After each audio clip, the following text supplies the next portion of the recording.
The Jefferson Airplane played the first rock concert here 50 years ago this month. The Fillmore has been a musical mecca.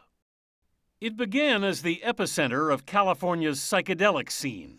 The Grateful Dead, The Doors, Santana, The Byrds all made their names here. What was this room originally built as? It was called the Majestic Hall. It opened in 1912, and it was a big meeting hall for the people in the neighborhood. Michael Bailey books the Fillmore for Live Nation. What's the root of the mythology of this place? Well, it goes back to Bill Graham in his early days as a promoter. The late promoter Bill Graham first started booking rock acts in the Fillmore in 1966. We made some incredible music there. Graham Nash played the Fillmore in the early days with Crosby, Stills, Nash, and Young. What was it about him? He loved San Francisco.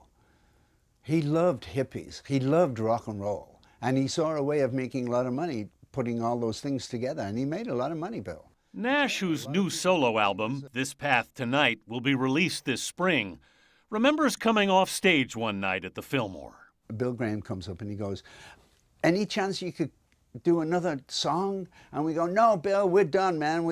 This has been 3.5 hours. We're done." All of a sudden, a $100 bill comes underneath the door. And another $100 bill comes under the door. And when he gets to $800, Neil says, "Okay, we'll do one more song." Yeah, a funny night. The Fillmore was a great place. Graham was famous for the acts he would put together. Like he would put Miles Davis with the Grateful Dead, or he would bring in B.B. King to play with some other local band.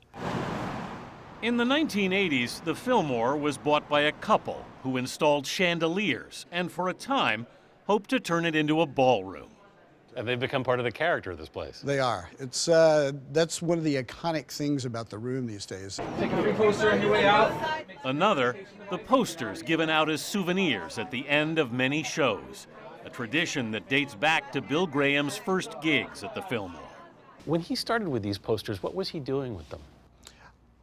Trying to advertise the shows. There are so many now, Bailey says they've run out of room on the walls. And this building's been through some ups and downs, but it's as strong as ever? Stronger than ever. We have more shows than we've ever had. Josh Ritter was playing the day we visited. The room itself is a perfect size. It's not so enormous that you can't see every face in here. The first time he played here, Ritter says he could feel the history. You feel like you're walking through a time portal. It's a church-like quality. There is, yeah. You do your best to rise to the occasion that the place presents. In honor of what's been here before. Yeah, totally, yeah. And that's the joy and the challenge of playing, a place like the Fillmore.